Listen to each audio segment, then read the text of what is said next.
It's Tuesday, September 21st. Coming up live on The View. The co-hosts are in step in Hot Topics. From assessing the situation and everyone else on the Dancing with the Stars premiere, to Obama's supporters telling him they're disappointed, and why some people want to put a gag on Lady Gaga. Plus, You Again star Sigourney Weaver's revealing the high school trauma she's still not over, and the latest buzz about an Avatar sequel and Ghostbusters 3. And Tori Spelling has the real deal behind all the tabloid headlines, from rumors about her weight to whether the war with her mom is over. All that, Hot Topics and more, coming up live on The View.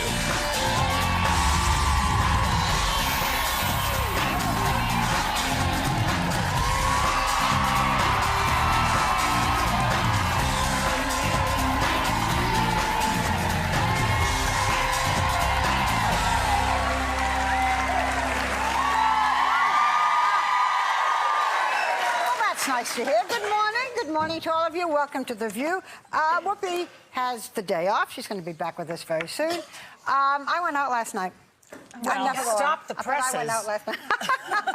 Well, I went to the premiere of the new Wall Street 2, you know, Michael Douglas. I saw it, too. I saw it. Not last night, in the screening. Yeah, I enjoyed it. I did, too. I liked it. But what I wanted to point out, the whole cast was there. And well, that's a picture. That's Shia LaBeouf, Michael Douglas, Carey Mulligan, Josh Brolin, and Frank Langella. They look so angry, all of them, don't they? Are they in character? I don't know. They do look at, but I wanted to show you Take so Michael many Douglas pictures. Because, as you know, he has cancer, and he came last night just for this premiere. He didn't do the red carpet and the mingling, but he came to pose with the cast. I thought he looked very gaunt. Someone told me that he's lost 25 pounds. Did he speak at all? But just a little, but I just think it's wonderful that he showed up. Yeah. I love Michael Douglas. I have said this before, that Michael and Catherine Zeta-Jones and I share the same birthday. Yeah. Of course, we were all born the same year. That's funny, Mama. Oh, gosh, I love that laugh. I love Michael and Catherine. I have a special feeling about him, and obviously all of us. I just hope he gets better and better. Okay, so last night was a big television night, right? Because it's the latest season of Dancing with the Stars. It premiered last night. And one of the most anticipated members of the new cast was Sarah Palin's daughter, Bristol. We'll show it to you. You all saw it, right? So, okay, you're going to tell me about each one of them. Okay. Shall we show Bristol and then we'll talk? Okay. Bristol. Tom Jones, Mama told me not to come. How do you feel about that? It's like Levi and my relationship. Mama told me not to do it, but I did it anyways. I've always listened to my mom growing up, but there have been times that I haven't. So this song is kind of a play off of that. This is the craziest party that you'll ever be. Don't turn off the lights, cause I don't want to see. Mama told me not to come. Mama told me not to come. Mama told me she said that ain't the way to have fun. Shake it, girl. She's very cute, you know. She's cute. She did a nice job. But look at what the judges had to say about it, the score that they gave her. Carrie Ann Inaba. 6. Len Goodman. 6. Bruno Tonioli. 6. 666, devil worshipping. Just saying. Okay, now there's 3 of them. Now there are 3 in the coven. I'm just going to I'm just in my special place right now because whatever you are, whatever you say, I'm with you. Thank you. I'm praying for joy. To find the humor in that. But usually I can sense where you're coming. I understand the Wiccans are furious with me. You just gotta watch it. Let's all pray for joy. Let's just pray for her. I thought Bristol was great. She's starting off good. She's doing a great job. Good sport. And then, but they had the situation. Barbara, who came on the show, and he only had 4 or 5 days to prepare. And I thought, you want to see him? I thought he did a good job. I thought he did a good job too. Now listen to me, baby. Before I love and leave you, they call me heartbreaker. I don't wanna deceive you. If you fall for me, I'm not easy to please. I think they have have a hard worker in him. I think that he's going to actually do really well. Why did he come in? I mean, I didn't see it. I just filmed the last. Why did he come in last in the judge's estimation? Wasn't he I last think of the because whole they night? didn't want to give him they didn't really judge him. Yeah, they didn't give him a puffed judgment because they knew he came in with only 5 days to rehearse. So they were hard on him. I think kind of giving him a get it together next week. You've got potential, but not They say that if you're a good dancer, you're probably good in bed, but he's not a good dancer. No, that's not true.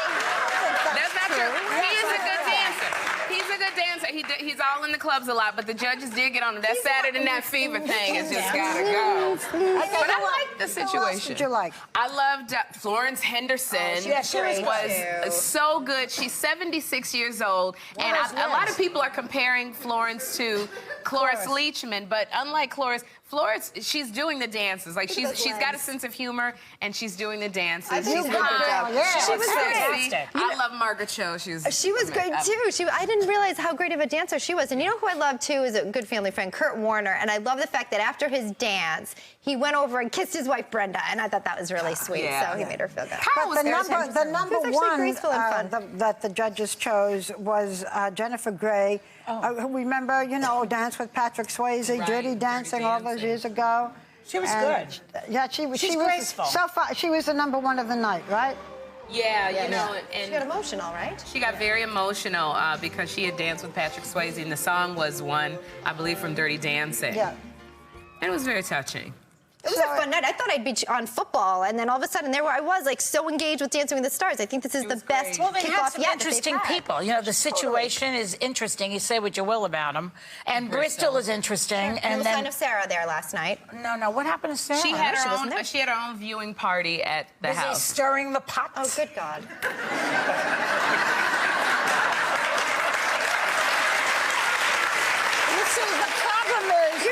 It's just fiction. Elizabeth, we cannot give her any lead-in. I'm just simply...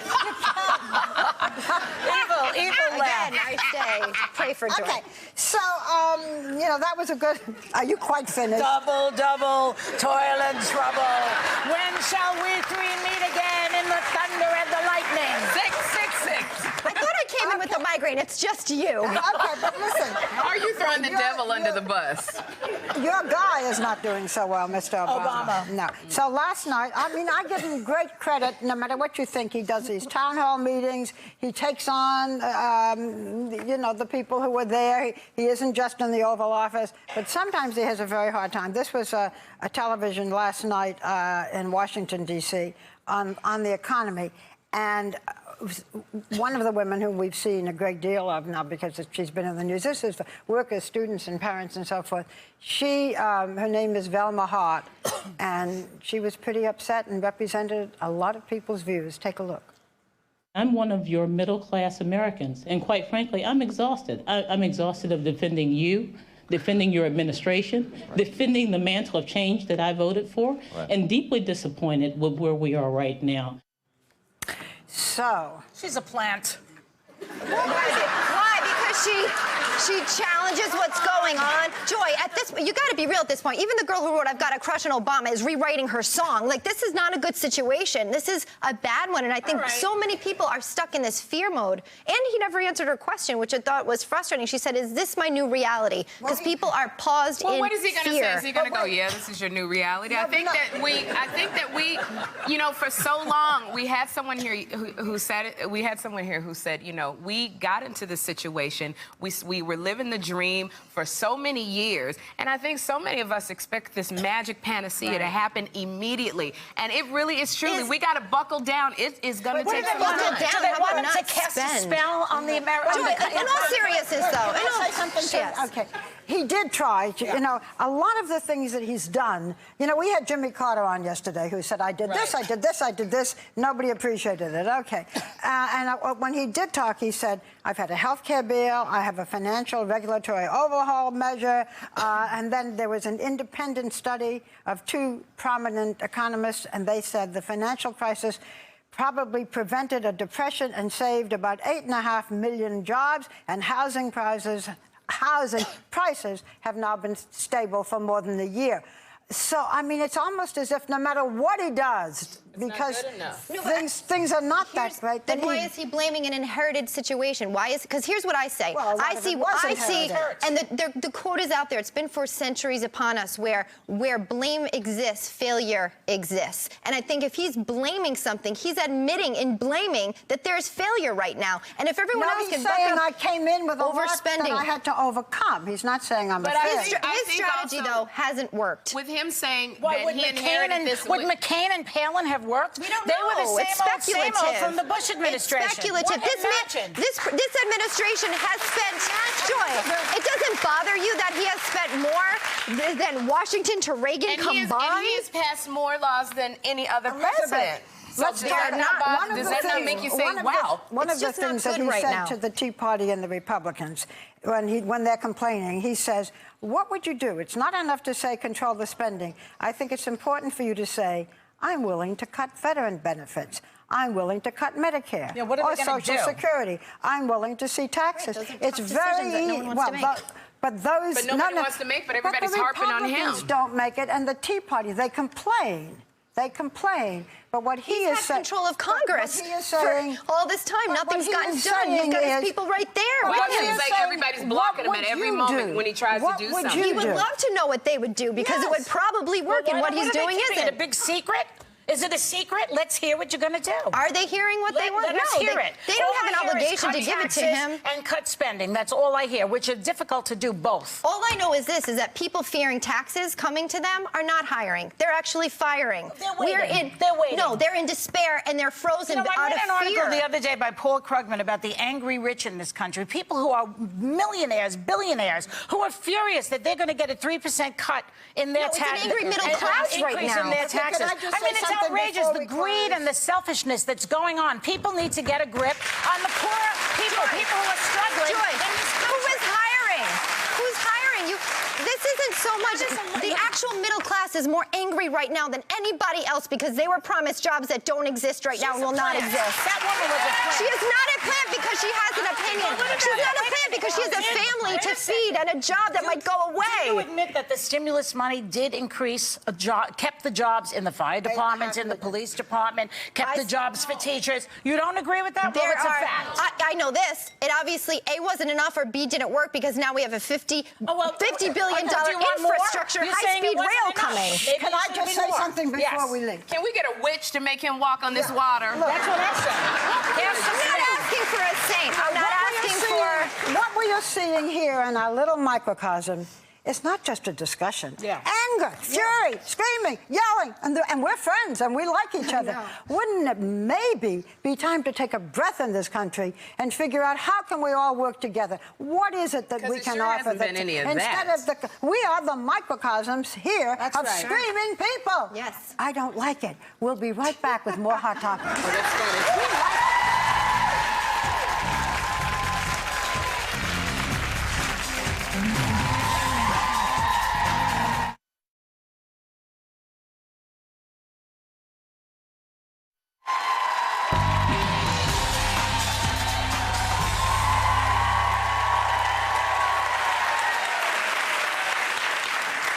Enough about the state of this country. Let's talk about something important. My hair comb. No, not my hair. Let's talk about Hillary's hair comb. You know, remember when she was in the White House, she complained that no matter what she said, all anybody cared about was her hair? And now, Secretary of State, we've gotten away from that, right? It's back. So Hillary Clinton was at the United Nations yesterday in preparation for a huge meeting of the General Assembly. So naturally, the headlines were all about her hairdo. And you can see why. Want to see what it was? Well, that, I don't know.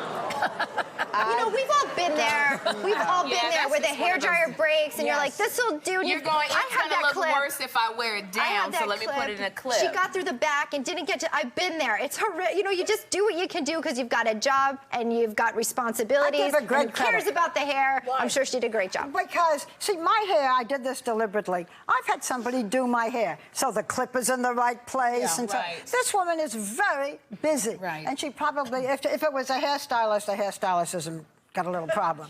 But if not, I think Hillary Clinton has other things to worry about. And I give her great because she got up, she did it. It's more important. But how is she going to solve the Middle East crisis with that hairdo? I mean, really? You are so bad. She is every woman going to work on a hectic Monday. Trying to make it on time. I love that. Okay, so we decided, what do we give? What score do we give her? We support Hillary Clinton. We support her haircut. Yes, Okay. we do.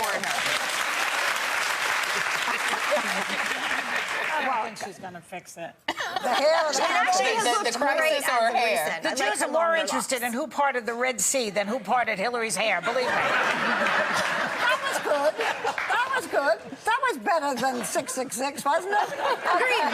I'll take it. 666 was We'll right settle on. it. No, please. Again. No, she's gonna ride this one like Monica Lewinsky. Don't. I am moving on. I hope you are too. Touché. Okay. Congress is set to vote today. Very important vote on the Don't Ask, Don't Tell law. And yesterday, I'm not sure why, Lady Gaga was in Maine talking to fans, and she weighed in. Yeah, well, there's an outfit. Yeah, but there's a hair comb. Okay, take a look at what she said. Doesn't it seem to be that Don't Ask, Don't Tell is backwards? Doesn't it seem to be, based on the Constitution of the United States, that we're penalizing the wrong soldier? Doesn't it seem to you that we should send home the prejudice, the straight soldier who hates the gay soldier? I don't think... I get what Lady Gaga was saying. I totally get what you're saying. But these are men and women that are protecting our country, protecting my freedom, my kids' freedom. So don't try to tell them what they should do and that they should go home. Especially not in that outfit, I'll tell you. She looks like, I understand what you're trying to say. You know what's interesting, too, is that President Obama, this is one thing he said, as soon as I get into office, when that crosses my desk, I'm going to repeal Don't Ask, Don't Tell. Yeah. Well, now it's been, what, over 18 months, but correct? It's also Congress, and it's also the military. He can't just say he's going to do it. He did say he would do it as half the problem. It's not just him. He's been trying to do it. It's happening today. He said it would happen immediately. 18 months to me, I could have had 2 kids, okay? I could have definitely birthed 2 children in this time. You know how long it takes to present a bill and to get it through Congress? You don't just say do it today. It does take time to prepare it. He has to talk to the military. There's a reason why. It's happening to... Would somebody give he credit promised it on not either knowing. side to either... He promised it not never talking. Does anybody in this thing... Will you say something good about the Republicans? Will you say something... I do often. I really do. The Republicans you do all the time. I have said many great things about our president. From the day he was elected on, I've actually tried to be incredibly open-minded politically. But this one right here, the fact that you would go, he promised he would repeal this law. Paper. President Obama cannot do this by himself. There's so many people that block. Well, gosh, you need to. But then wait a minute. If you say don't promise it, then tell every politician who runs not to make any promise. You tell your kids things, and they come to you and they go, "You promised, mommy." You go, "I can't do it." This was a promise based on never talking to those generals. Are you gonna give him any credit for trying? It's good effort. Just trying. He's the first president that actually is trying to do something. That's great, but Sherry, he also promised he got everybody all in a tizzy saying he would have it done right away. No. Let's just. He got information from generals. You know, I leave this program, all of us do, and I know what Whoopi goes through. I leave at the end of this day. I'm so tired, and I haven't done anything. So I don't know why I'm saying this, but we'll be right back with even more hot topics.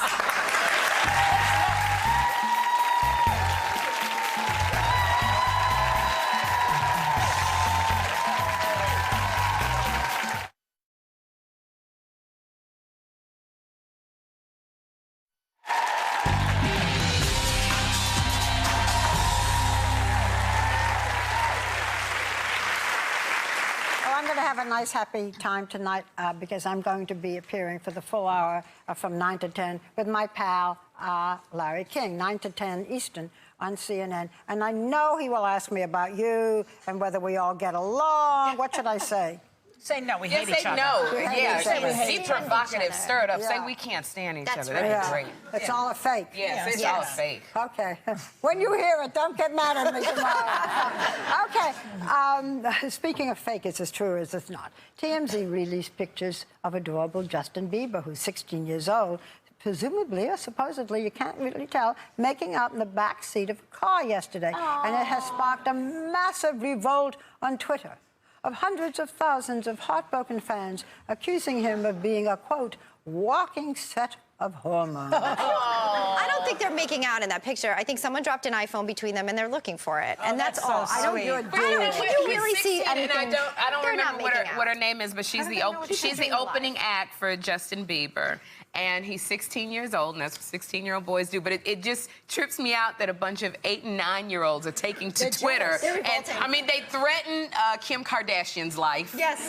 When he said she was cute. Justin Bieber, if he ever elopes, he is going to be... Because he said he had a crush on Kim Kardashian, and she said she liked him. And all these little 9 to 13 beat him up with their Barbie dolls? They wanted to put a hit out on this girl's life. When Justin Bieber was here, the line was like wrapped around the entire city. And then when Sherry and I tried to get back up on stage with him, we were fighting these girls. These little girls were looking at us like, you are not getting past me. We were up there and we were assaulted by the time we got to the stage. Because they mean business. They want him just for themselves? Yeah. Well, what are you going to do with him? Play Legos? You're not old enough to do anything with this boy. I saw the way he looked at you, though. He did not. What happens like he was when he going to gets be in a timeout. That's how he looked at me. What happens when he gets to be 19 or 20? It's all over? I don't think it's all over, but I think this is a boy whose fan base is built on him being available to these girls. He's going to be in trouble. You know what this reminds me of? When Justin Timberlake was the same age and so forth. You know, he had this huge fan club, and we said, what's going to happen to him? Well, now he's going to be on the program, I think, next week. Yes. And he's in this new movie, Social Network, and he's become a very good actor. He's a good actor. There is like... Yes, it's amazing. This movie is so good. Social Network. Isn't he good? Yeah, it's about Facebook. So Bieber will have to do something so drastic to break away from his like little teenage fans. I don't know. Young, so. As soon as he changes his hair, his his ratings will go down. And I predict. He should talk to Hillary. Exactly the same issue. Maybe he's got to do something Maybe he can provocative. solve the Middle East problem. Are you done with your witches for today? No. I'm done with the witches, but tomorrow you never know. Great. Oh, I can't wait. Let's see a sign. In that case, it's safe. So we'll be right back with Sigourney Weaver.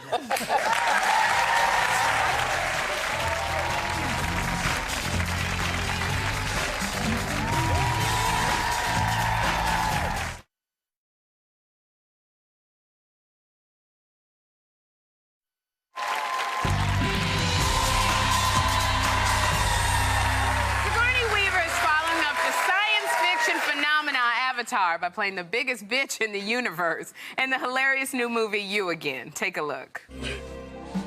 Mom, you look great.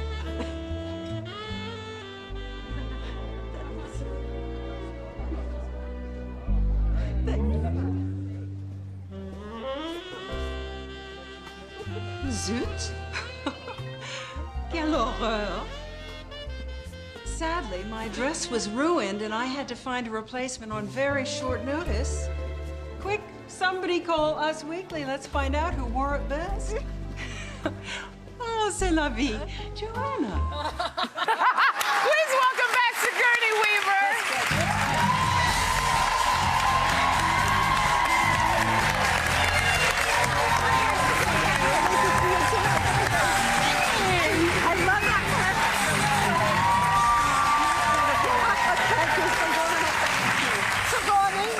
Witch. I was in a student production. I was a. Well, you certainly are in this. Oh, well, I think Ramona's misunderstood. She was dumped on in high school, and this is her chance to come back and show, you know, her former best friend that she's just as good as she is. You're so good in those parts, though. In Working Girl, you were hilarious. Remember Working Girl? Yeah. Hilarious in that. Absolutely great. Sigourney, before we get to You Again, we just got to know, because we were talking about Dancing with the Stars. Do you watch Dancing with the Stars? I watched last night for the first time. You did? What did you think? You know, I think those dancers who take these stars in hand are the most wonderful people. First of all, they're so talented, but they really take care of them. As a performer, I look at what they're doing for all of these people who work so hard and tried so hard, and they make them look so good. And I thought, yes, that's showbiz. You know, I mean, I really love that. But you did a samba. I did do. That was so much fun. Would you like to show us? Oh, I don't know that I remember, but.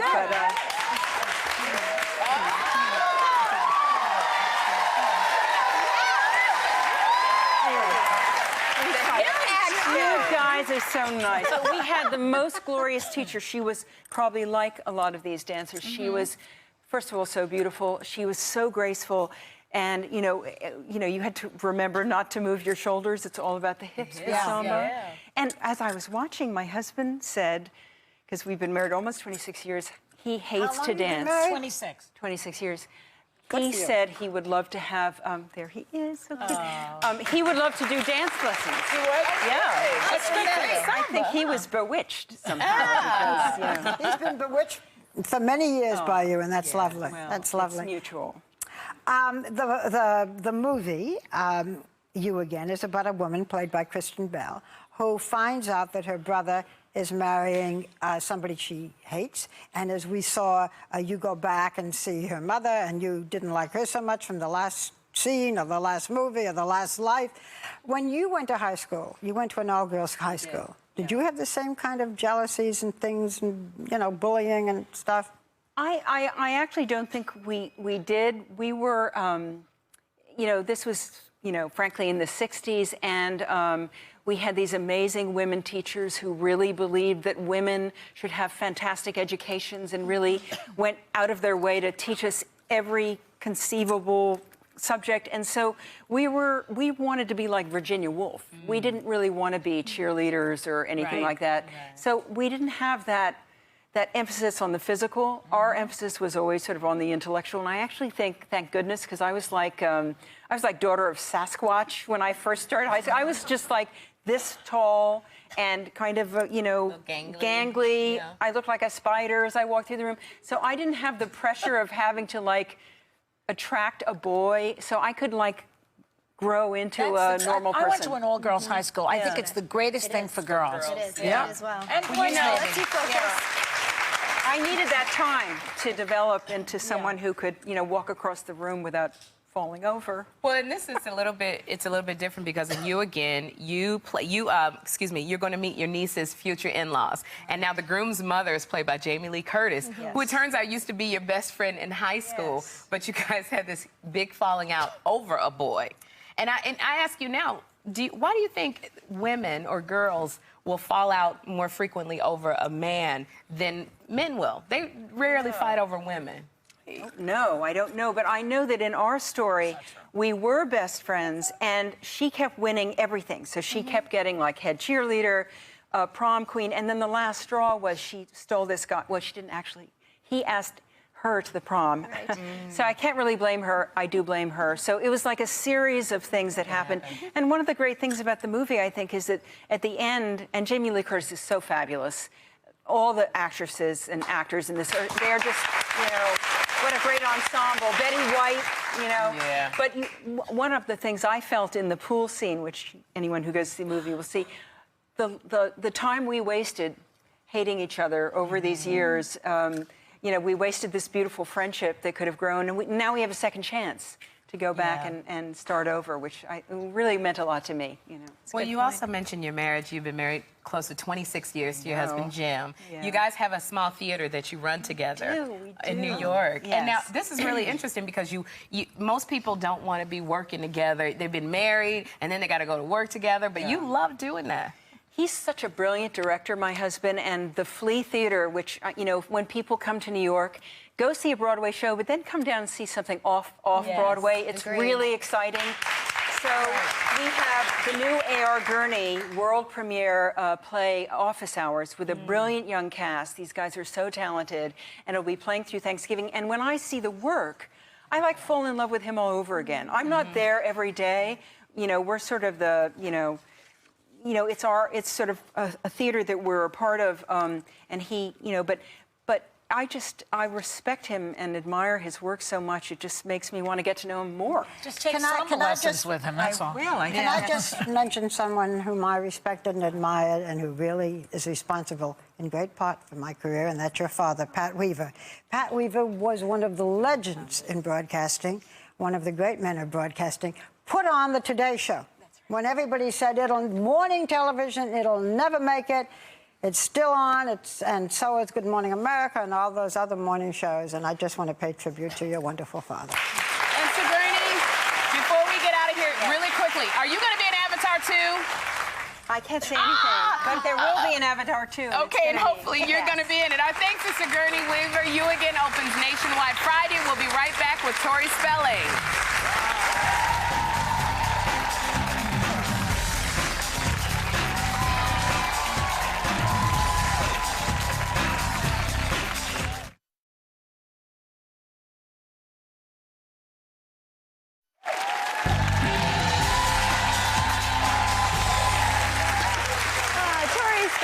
Pure gold for the tabloids, making headlines for everything from a war with her mom to renewing her wedding vows with her husband. And she's here today to set the record straight. Please welcome back Tori Spelling. Nice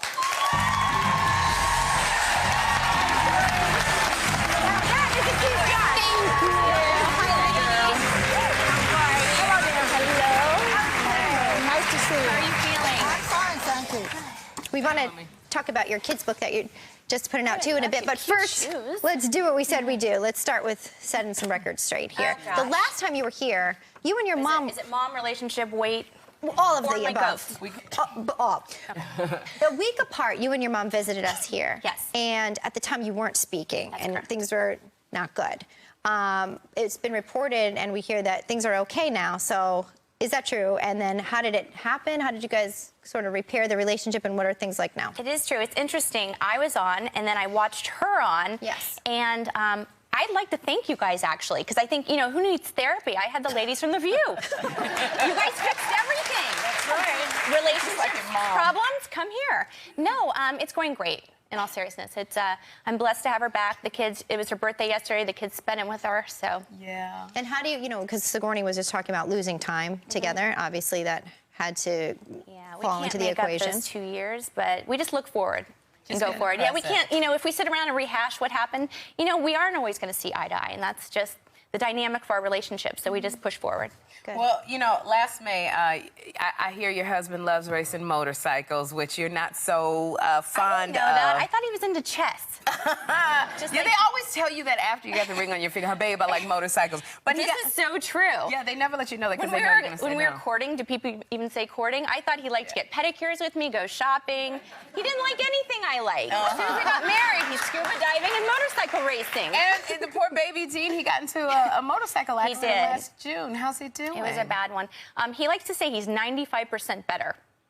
95, so what's the other 5? Yeah, exactly. I don't know what's left. Now, are you still letting him race the motorcycles? I am, because you know what I say? I'm not his parent, I'm his spouse, I'm his equal. That's his choice. I don't have to like it. I could tell him I think it's stupid. Yeah, but if he gets hurt and it affects you having to do all the work, it affects you and the kids. Well, I'm a self-sufficient woman. I can take care of my kids. I can, you know, I work.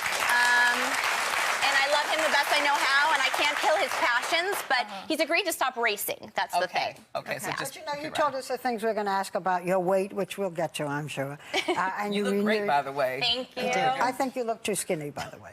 You do? I have to be honest. Well, see, here, I mean, people do focus on it a lot. I mean, what do you think the obsession is? Because there are certain, I think, people in the public eye that they zoom in on and say, she's not eating, she's losing weight, she's got an eating disorder. You know, like, how do you even begin to dispel all of that? I don't know. I mean, I guess it's a fascination because we keep, you know, perpetuating it. We keep talking about it, and the thing is, I feel healthy. As long as I'm doing my due diligence and I'm healthy, I'm setting a good example for my daughter and other women out there, then I don't really care what they say. And when it comes to tabloids, you know, if you're in the press, you're doing something right, so I guess. But I just don't like when they're irresponsible and label it with eating disorder, because that's really irresponsible when other women are reading those magazines and looking up to celebrities. All right, so we have Presenting Tallulah, which is about a little girl who looks a lot like you, Tori.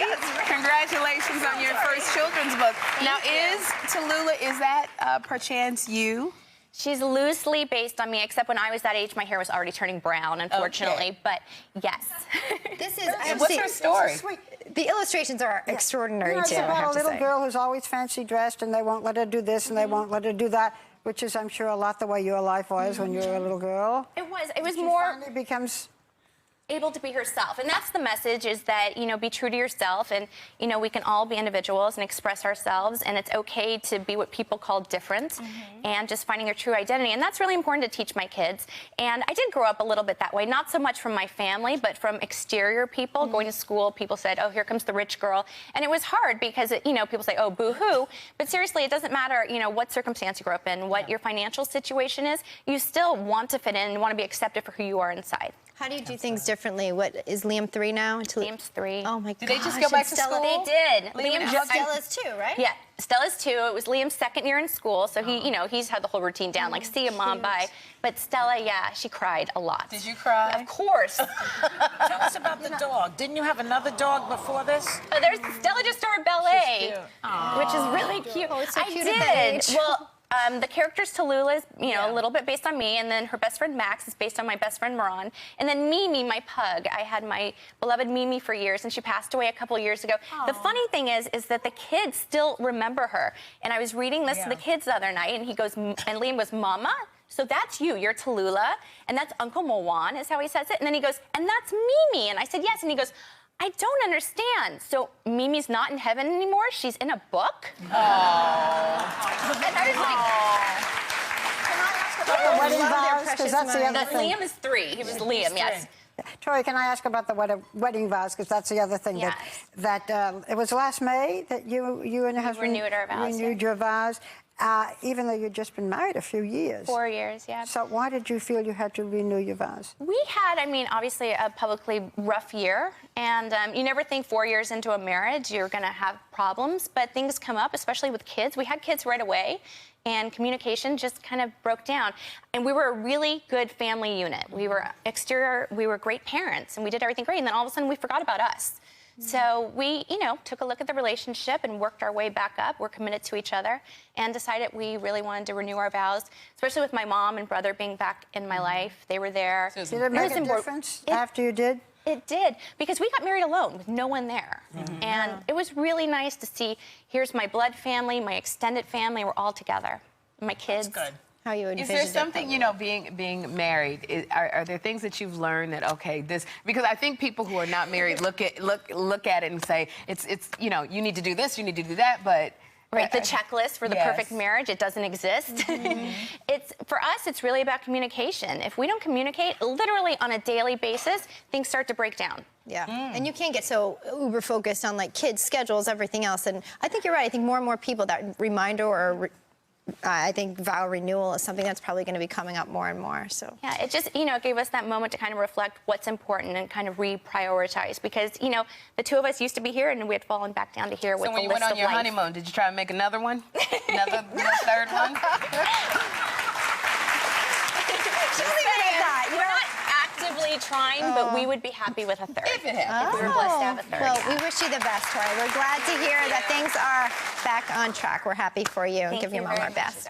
Hey, guys, guess what? You guys are all going home with a copy of Tori's book, which is available online in stores now. We'll be right back. I love this illustrator.